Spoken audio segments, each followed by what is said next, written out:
open it straight to questions. Coach, now that we're a couple days removed, what do you make of that offensive performance, and have you seen anything like that in your career? No, I don't think I've ever seen anything like that personally in my career.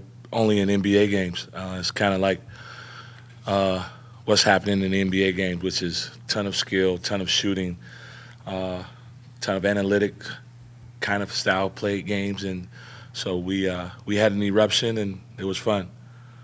How special was it? I think everybody kind of throughout the season was talking about a possible breakthrough for Justin in a game like that. How special was it to see him get to enjoy something like that? It's good for him. Happy for Justin. He's earned that, right? He's put in a lot of tireless work. He's in here at night, late nights, just putting in the work. And so it was only a matter of time, and it came at the right time. And happy for him.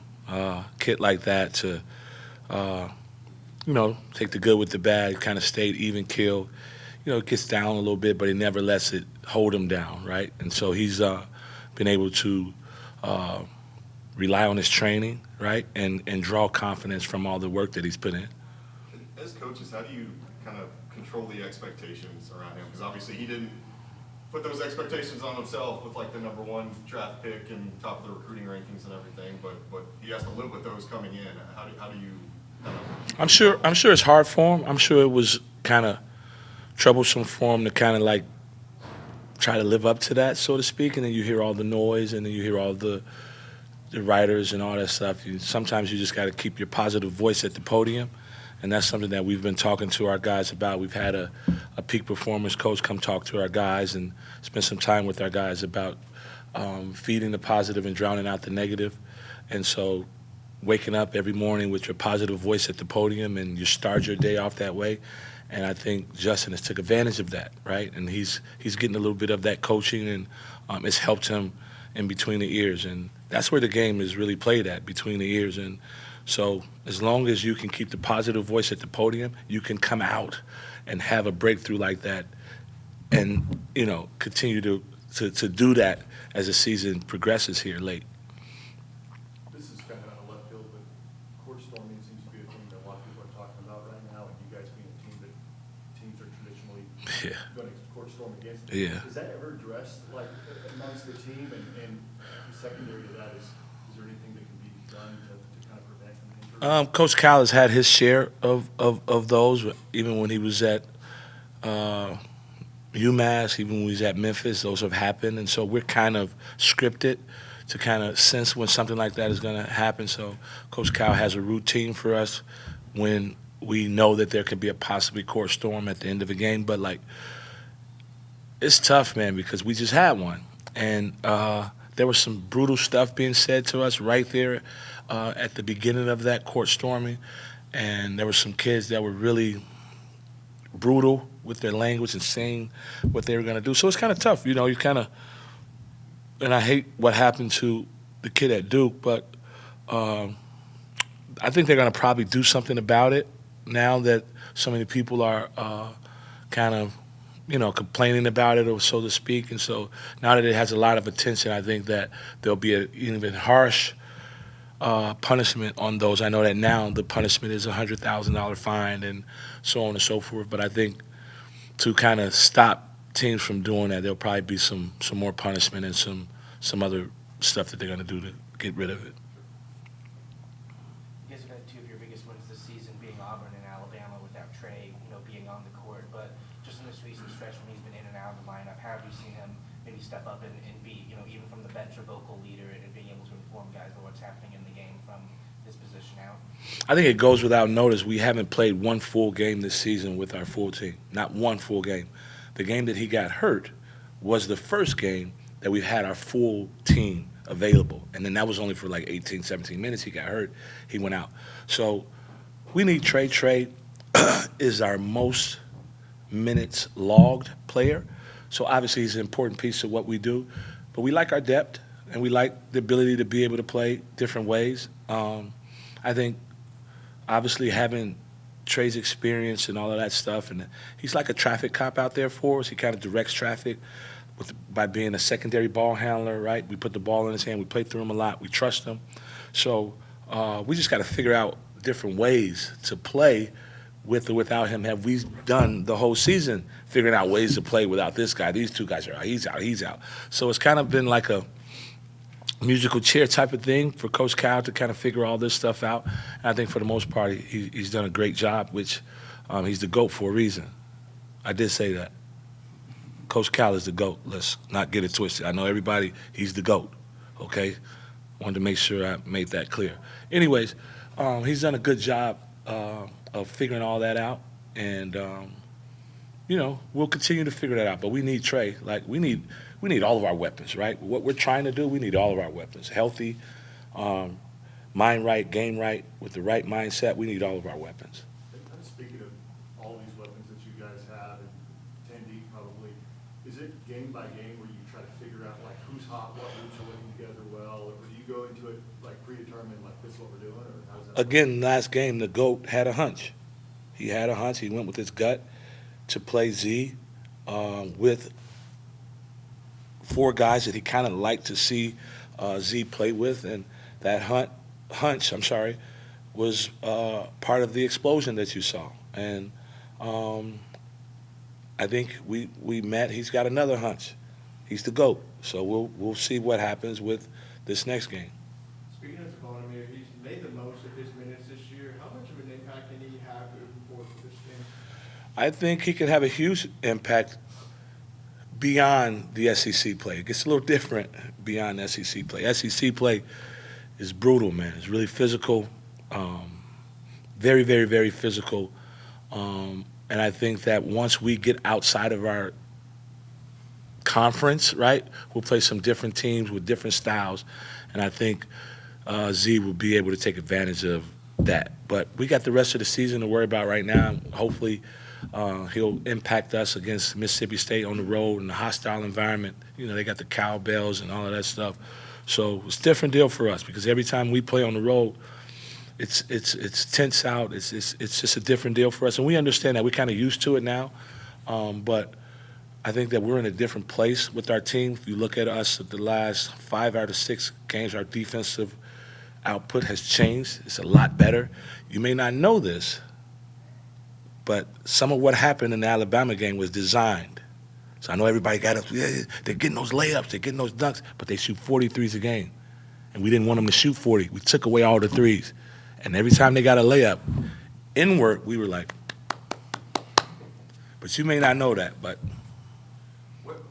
The last couple of weeks really, where specifically have you seen the defense get better, just in general, not just that game? Just from a physical standpoint, we've kind of realized the rules that the game is being played by. And if we want to win these games, we got to play by those rules, right? And so we've stepped up our physicality in terms of just collisions, car crashes. There's a lot more collisions. There's a lot more car crashes. I think there was one coach, I'm not going to say his name, after we played them and we beat them, that he wanted to send in some film to the league. Me, myself, I was happy to hear that about our team. Is that kind of Coach Cal actually said, look what the teams are doing, you would do that? Is that kind of what? Yeah, there's just a different set of rules that the game was being played by, and then we just weren't up to the task at first until we realized, okay, this is how they want to play. This is how we'll play. And it's not fun if we start playing like that because we're obviously talented and we have the opportunity to do some things offensively that maybe some other teams don't have. But if we play by those rules as well, it makes us a different team. Is it harder to get that out of freshmen?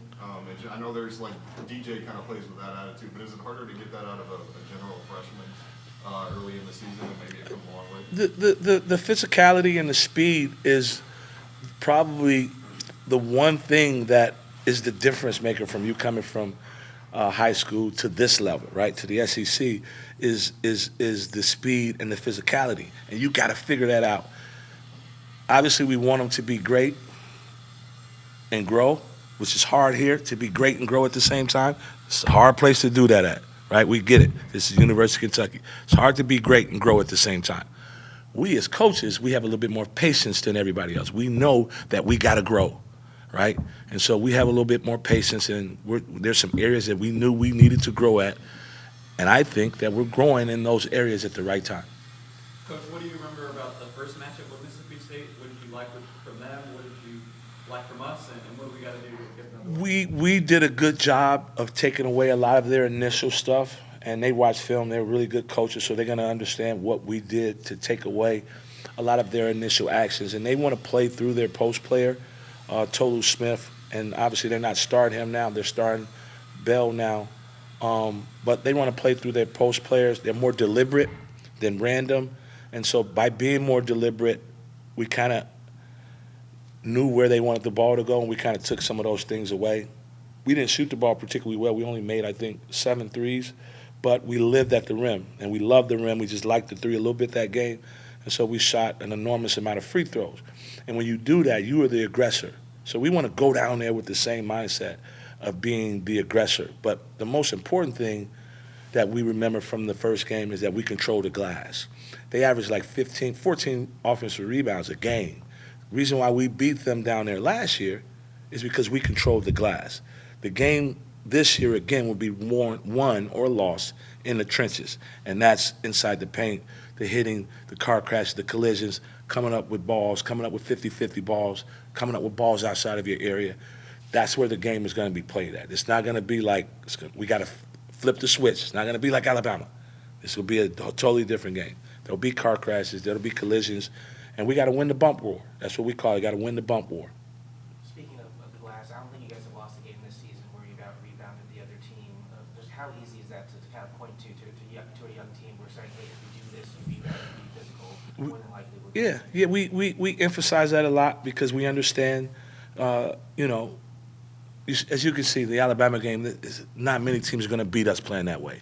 I know a lot of people think that Alabama is better at that game than we are, but they're not. Nobody's better at that game than we are, right? So in order to, have a chance to beat us, right, you got to have a scout too, and you got to make it a more deliberate game, make it a physical game, make it a half-court game, make it a game where you can track down rebounds, give yourselves an opportunity for more possessions. But we emphasize that because we know, of course, how teams will try to beat us.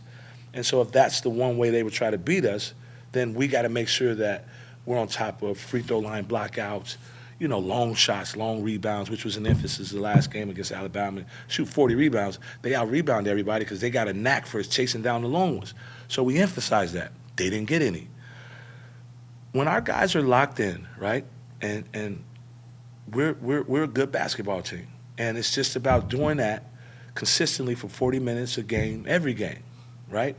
And hopefully we're starting to get to where we're consistent at what we want to be consistent at and what we emphasize, and that's it. Going back to Z, Cal had talked about a few weeks ago wanting to see more from him defensively and really attention to detail on both sides of the court. I imagine if he hadn't grown, he wouldn't have had that hunch before the last game. Where have you seen him kind of pick it up? I mean, he's a unicorn, right? He's significant in what he does. He's 7'2", skilled. He can pass. He can shoot, right? He can dribble for a 7'2" kid. For him, like Coach has said about him and Aaron, they're both highly skilled 7-footers. But unfortunately, this game is played in the way these teams are playing us by the new rules, which we are now read the rule book. Now we know how we got to play the game. It's a physical game, and so Z's got to show some physicality, come up with some balls in the scrum, and if he does that, he'll be able to show all the stuff that he can do on the offensive side. But it starts on the other end for us because we're going to score no matter who we put on the floor. We just have a team that is full of, again, what Coach always says, guys that can dribble, pass, and shoot. So we're going to score.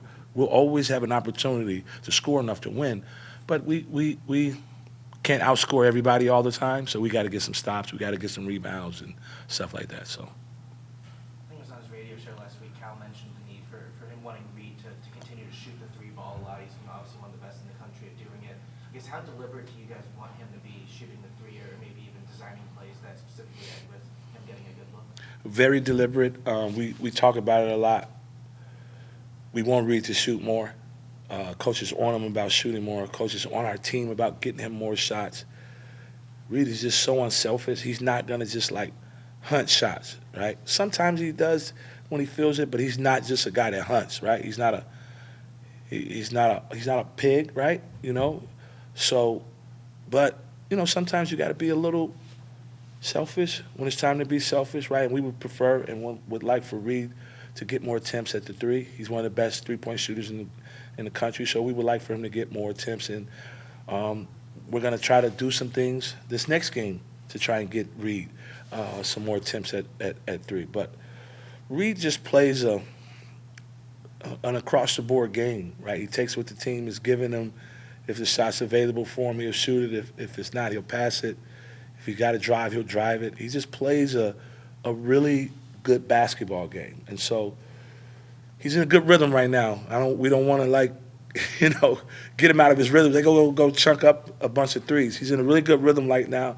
So when Reed feels the need to shoot some more threes, he will, and coach is going to try to get him some more threes. We're trying that. I mean, obviously he had the huge scoring explosion against Miami earlier in the season, but I'm sure it's been a season-long process trying to get him to maybe be a bit more unselfish and take the shots when they're there.